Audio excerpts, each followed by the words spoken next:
Britain's roads are crumbling. But on the front line against the war on wrecked roads, there is an army of high-vis heroes. Morning, you all right? We can't wait to get out to work. Look, they love it so much. Pick and shovel in hand, they risk life and limb. Daunting task sometimes. And angry motorists. You can turn around and you go out there and follow the diversion. Go! Stop that car! She's only a couple of metres away from knocking a bloke down. Day and night, Britain's road workers carry out one of the nation's most essential jobs. What do? You know, do the fairies do these potholes in the night time? All in a bid to keep Britain moving. Declare this bridge open, mate. See me blood, that's all I know.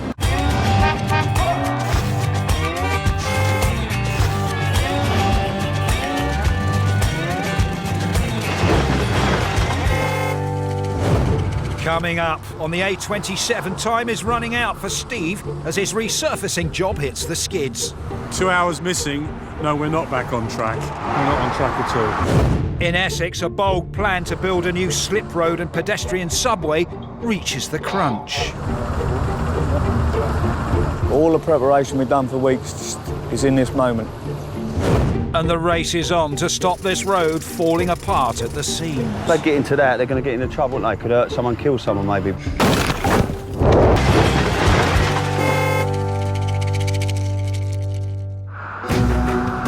This is the busy Army and Navy Roundabout in Chelmsford, Essex. Named after the Army and Navy pub, which used to stand next to the roundabout, it's a notorious black spot with regular mile-long queues on all approaches during rush hour. 3 months ago, a £1.5 million project to ease congestion began. The site is under the expert management of Steve Christian, who has over 35 years in the road building game. We are building a dedicated left turn slip coming out of town.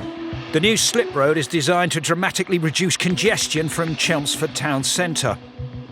But for the road gangers, building the new carriageway is the easy bit, because it's the pedestrians who are causing the headaches this time. The old underpass ramp was on the line of the new left turn slip, so it had to be broken out and a new one put in.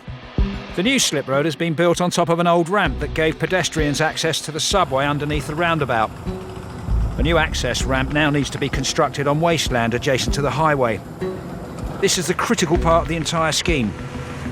If things don't go to plan in the next few days, the build could fall weeks behind schedule. At the moment, we're currently clearing the site because we've got a 200-tonne crane coming in tomorrow to place the precast concrete subway access ramp units.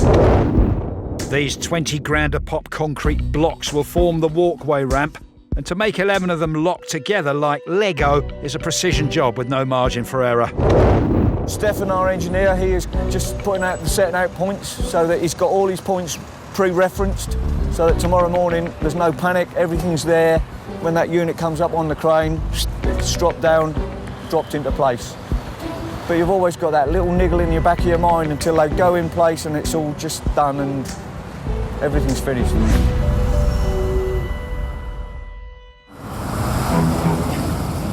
It's 4 a.m. the next day, and a huge crane is arriving on site to haul the 11 concrete blocks into position. That 200-tonne crane could lift 2 double-decker buses. So, you know, that just gives you an idea of how powerful that crane is. This titan of a crane is a feature of major construction sites around the world. If we don't get that ramp in place, we can't finish the carriageway works. The concrete blocks arrive from Ireland, where they've been made to exact specifications. If the sections are even a fraction out, they won't lock together properly. And that could mean having to send them back to the factory, causing weeks of delays.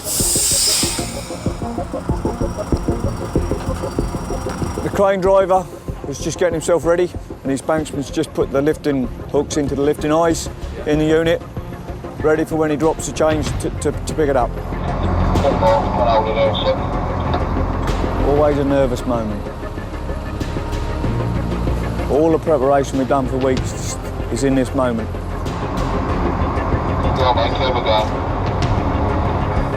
Just gently taking the load, and there's off the wagon. Nice and steady, now see if she moves. Difficult to believe that that's 18 tonnes just swinging in the breeze without any effort. With no time to waste, the first concrete block is hoisted into the air and lowered into place, under the watchful eye of crane supervisor Paul. But just getting the final position right, exactly right, because this is the key to the whole job really. To get this in a perfect position allows us to continue construction on up. We wouldn't want it to be even a millimetre out, because by the time we get up here we could be half a metre out, which is no good. With the first block successfully in place, it's time for the second one to go in. Yep. I want to go to your left a touch more, Gal. Touch more left, Gal. Against that. That's left. Each of these concrete blocks costs £20,000 to cast. They need to be the perfect fit. But as the second one is lowered into position, it looks like they won't slot together, which is going to come as a major blow. Well, you can't. It's the key's forcing it. But we've got to relocate one at the bottom, lift up a little bit, wait for a fine adjustment. The jutting edge shows the blocks have failed to align. The only hope now is that by applying some leverage from beneath, it can manually be inched into place. If all efforts fail, the block will have to be recast, leading to costly delays. With daylight dying, the gang have to down tools, and Steve faces a sleepless night to see if he can fix the problem in the morning. Find out later if, on top of all Steve's other troubles, Mother Nature manages to throw a spanner in the works. I'm hopeful. Every time I speak, the wind starts blowing a bit harder, doesn't it?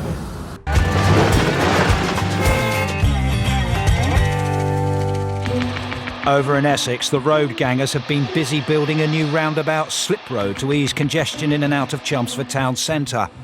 A major part of the job is a pedestrian ramp that leads into the subway that runs beneath the roundabout. The ramp is made up of 11 concrete sections that need to slot together perfectly. But as the second block went in, it was clear things were not going to plan. We're just going to split the difference. That's all we can do, really. Well, you can't. It's the key's forcing it. But we've got to relocate one at the bottom, lift up a little bit, wait for a fine adjustment.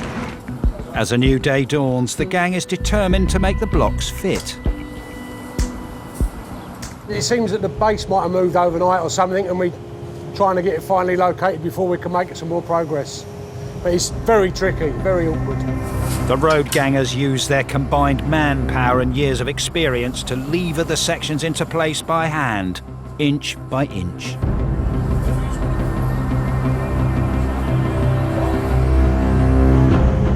It seems that we're happy now with the position that that's in, and we're going to leave that and we'll start to bring the next one in. They're going to prep the ground a little bit more this time, see if that's any benefit to us when we do the next one. Site manager Steve knows they can't afford any more delays. We've had the crane here for 2 days now, by the end of today. Obviously it's going to cost us another day's hire if we have the crane for a third day, which we don't want to do, obviously. However, we've got to do the job, so there is a balance there somewhere. The team crack on and the third block goes in quickly. But just as it looks like Steve's getting things back on track, Mother Nature intervenes. A little bit of a curveball. Nature's taken over, as nature always does. We're only allowed to lift with a wind speed of about 10.8 metres per second.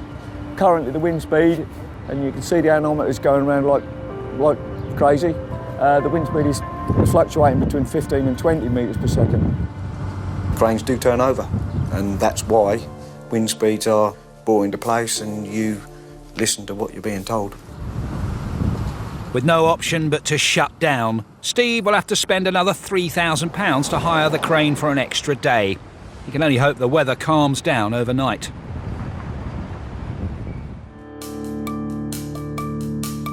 The following morning, as the sun rises over the Army and Navy Roundabout, an anxious Steve stands on site checking the conditions, and it seems his luck has changed. Obviously now we're lifting again this morning. It's a nice day. There's a little bit of wind, but the wind speed is low enough for us to be able to lift. So we've already got in, this is the fourth unit going in this morning. And the time is now, just gone 10 o'clock. So we're fairly confident that by 2 o'clock we should have all the units in. I'm hopeful. Every time I speak, the wind starts blowing a bit harder, doesn't it? So I'm hopeful that we don't get affected by the wind. Famous last words, we'll see. In order for the team to work on the new subway, Steve has had to reroute pedestrians on a pathway running through the middle of the construction site. And not everyone is happy. This is a serious health and safety issue to expect the public to walk through active roadworks. Absolutely disgraceful. They should be ashamed of themselves. The mud every night, it's just wet in the mornings and it's just kicking up, ruining all my clothes and my shoes and everything. We buried it off, fences both sides, tried to keep it as neat and tidy as possible. Ideally, we wouldn't want any complaints, but there will always be a complaint from somebody. Despite grumblings from the locals, work has to go on. Steve's priority is getting the concrete sections in place, and he breathes a sigh of relief when the fourth block goes in without a hitch. That wasn't too bad, that was about 23 minutes. It's not 11 o'clock yet, so it should be fine.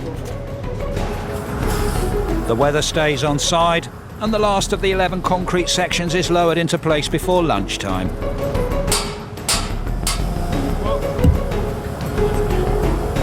What a result! Very happy with how it's gone. It's a little bit tricky yesterday and the day before, but we have done really well and got all the units in today. With the pedestrian ramp now in place, concrete needs to be poured over the steel mesh at the bottom to complete the walkway.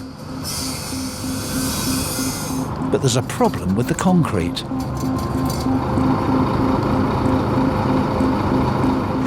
We're going to send the concrete away because it doesn't comply with this free spec. It's too wet, mate.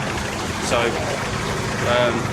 I'll call the office and we'll have to get another load in. Steve looks on as 10,000 litres of dud concrete leaves the site. But even though it means another delay, only the best will do.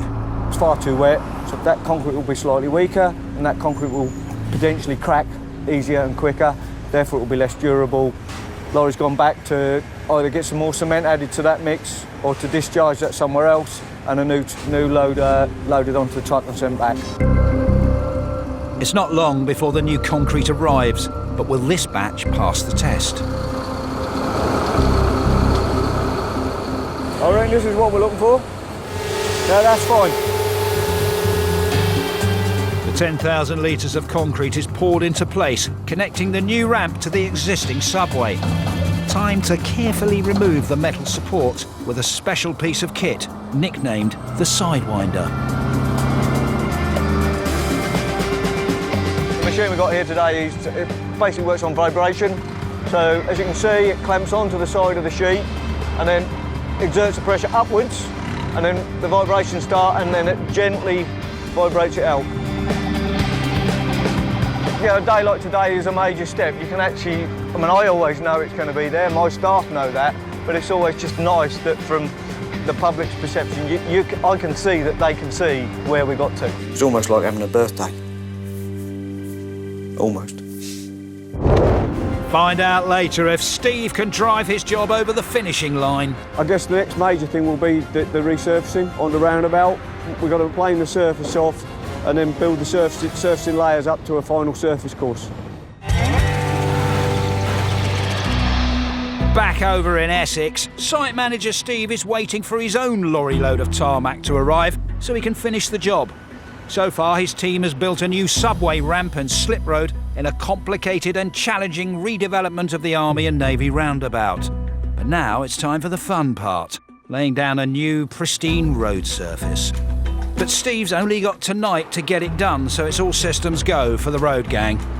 Well, we're now just laying the surface course on the actual dedicated left slip. So this is the final bit of surfacing on this bit of the contract. With an army of 50 roadies on site, the smell of the black stuff tells Steve that after 3 months' work and £1.5 million spent, the end is now in sight. When you get to smell the bitumen, you know you're laying the final surfacing. You're actually building the black sticky stuff that the public see, and you know you nearly got to the end of a project then. You roll in on, you go, yeah, we're surfacing today, that's good. It takes the gang just 4 hours to resurface the new 100-metre stretch of slip road, and Steve couldn't be more thrilled. All done. Yeah, that's the last bit of surface course laid. Excellent. That's good news. The concrete ramp that was such a challenge to construct can be seen running neatly alongside the new road, giving pedestrians easy access to the subway which runs beneath it. The painting of the white lines is a welcome sight for any road ganger because it means the job is almost done. The white lines are the icing on the cake, they really are. You must have good white liners. And Steve can barely hide his pride at a job well done. Always take the family back to jobs I've been through, riding down, and they go, "Oh, Dad, what we come here for?" But it's just something I live for. That's my life. I love my work. I'm passionate about it.